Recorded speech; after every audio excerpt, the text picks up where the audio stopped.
from New York, Late Night Show with Mike Siddiqui. السلام علیکم.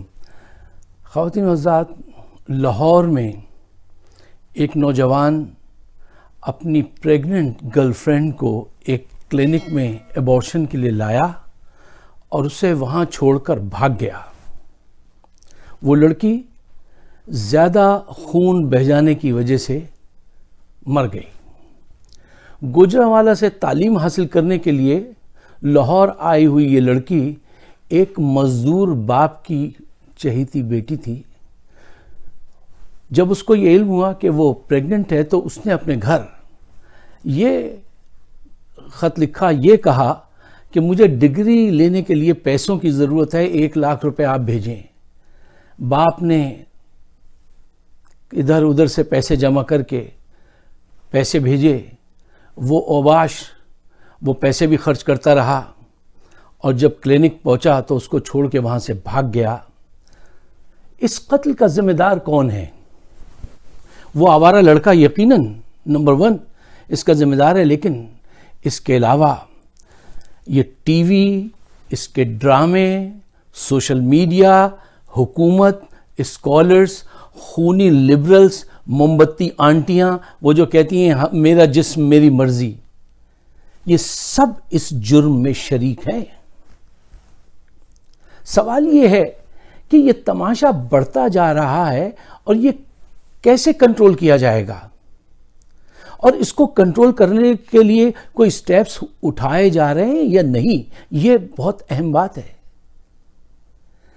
آج دنیا میں ایشیا میں نہیں، دنیا میں پاکستان میں ایبورشن کا ریشیو جو ہے بہت زیادہ اتنا بڑھ گیا ہے کہ چند ممالک میں اس کو گنا جا سکتا ہے.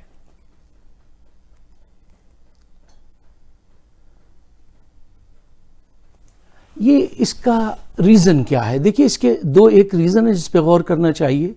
پہلا ریزن یہ ہے کہ اکثر خواتین کے وہاں فیملیز میں جب بچے 2 یا 3 ہو جائیں اور اگر لڑکا نہ ہو رہا ہو تو شوہر کہتا ہے کہ بس ایبورشن کرا لو، اور غربت ایک وجہ ہے کہ افورڈ نہیں کر سکتے بچے زیادہ، لہذا ایبورشن کرا لو. ایک easy way out, quick fix وہاں پہ ایک یہ ہے. اور دوسرا، یہ جو گلیمر پیدا کیا اس میڈیا نے، ان ڈراموں نے، جو روز طلاق دکھاتے ہیں، ایبورشن دکھاتے ہیں، ایبورشن کیسے آسانی سے ہو جاتا ہے اور گلیمرائز کرتے ہیں زندگی کو، یہ اس کا بہت بڑا ریزن ہے. اور کوئی لگام نہیں ڈال رہا اس میڈیا کو. کوئی جا کے جیو سے، ARY سے، دنیا سے جتنے چینل جو ڈرامے دکھاتے ہیں، کوئی جا کے ان سے کہتا ہے کہ تمہیں پتہ ہے یہ تمہارے ڈراموں سے سوسائٹی میں کیا اثرات پیدا ہو رہے ہیں؟ کتنے لوگ اس پہ ڈسکشن کرتے ہیں؟ میں نے نہیں دیکھے. امریکہ میں 1960s میں یہ پرابلم پیدا ہوا تو ایک ڈیبیٹ شروع ہوئی، پرو لائف اینڈ پرو چوائس. یعنی وہ لوگ جو اس بات کے حق میں ہیں کہ ہمیں ایبورشن کی چوائس ہونی چاہیے، ہماری مرضی، میرا جسم میری مرضی، اور ایک وہ تو کہتے ہیں کہ نہیں، یہ مورلی بھی غلط ہے اور ریلیجن وائز بھی غلط ہے. خواتین و حضرات، ہر سال انہوں نے اپنے ڈیبیٹ کے ذریعے اپنا روڈ میپ تیار کر لیا. پاکستان میں ہر سال 9 لاکھ سے زیادہ ایبورشن کے کیسز ہو رہے ہیں. 10 عورتوں میں سے 1 یا 2 ہاسپٹل پہنچنے سے پہلے مر جاتی ہیں. صرف 2002 کی ایک پرانی رپورٹ تھی، اس میں 19,07,000 ایبورشن ہوئے تھے. یہ سب کیا ہے؟ 15% ڈیتھ یہ جو ایبورشن کے ذریعے ہوتی ہیں، اس کا ریزن تھا کہ انسیف ایبورشن تھا. کیوں؟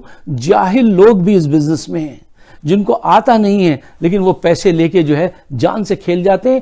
جان سے لوگ کھیل رہے ہیں، کسی کو کوئی پرواہ نہیں ہے. اس کا حل کیا ہے؟ دیکھیے، اس کا حل وہی ہے جو اسلام بتاتا ہے. ہر وقت ویسٹ کو کاپی کرنے کی کوشش مت کیا کیجیے. ان کے اتنے زیادہ مسئلے ہیں جن کو آپ فالو کرنے کی کوشش کرتے ہیں کہ وہ خود اوندھے منہ گرے پڑے ہیں. آپ کو کیا پتا؟ اسلام کہتا ہے کہ ارلی شادی کیجیے. میں آپ سے عرض کر رہا تھا کہ اس مسئلے کا حل یہی ہے جو اسلام بتاتا ہے. دیکھیے، پہلی بات جو اسلام کہتا ہے کہ ارلی شادی کیجئے، ہمارے وہاں کیا ٹرینڈ چلایا ہے ان ڈراموں نے اور لوگوں نے کہ پہلے لڑکا تعلیم مکمل کرے گا، یہاں تک تو چلو پھر بھی کچھ بات سمجھ میں آتی ہے، پھر اس کے بعد وہ نوکری ڈھونڈے گا، پھر پیسے جمع کرے گا، پھر کار خریدے گا، پھر بنگلہ خریدے گا، اس کے بعد شادی ہوگی اور اس کی عمر ہو جاتی ہے 35-40 سال کے قریب۔ ان 35 سالوں میں سن بلوغت 12 سے کب سے شروع ہوتا ہے؟ 12-13 سے ہو جاتا ہوگا، تو 35 سال تک اس پیریڈ میں وہ کیا کرتا ہے؟ وہ یہی کچھ کرے گا جو اس معاشرے میں ہو رہا ہے۔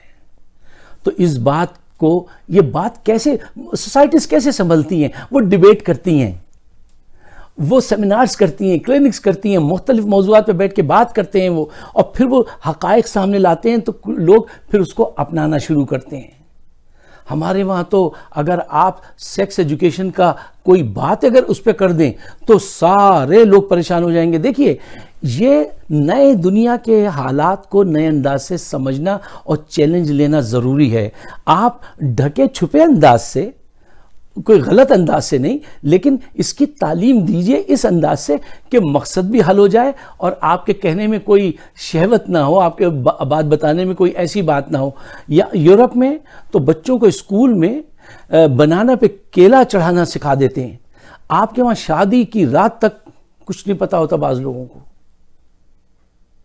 اور ان انٹینڈڈ پریگننسیز اتنی زیادہ ہیں پاکستان میں، کیوں نالج ہی نہیں ہے کسی چیز کی۔ مذہب کیا کہتا ہے اس کو لیجئے، حکومت بیٹھے، میڈیا بیٹھے، اسکالرز بیٹھے، ناٹ مولوی، اسکالرز جو تقیثانی ٹائپ کے جو اسکالرز ہیں ان کو بلائیے، اس پہ جو ہے ڈسکشنز کیجئے، not debate, I will not use the word debate again, debate میں تو ایک دوسرے کو ہرانا مقصود ہوتا ہے، ڈسکشن کیجئے تاکہ اس کا حل ڈھونڈا جائے۔ کہیں ایسا نہ ہو کہ ہم وقت سے پہلے اندھیروں میں کہیں کھو جائیں۔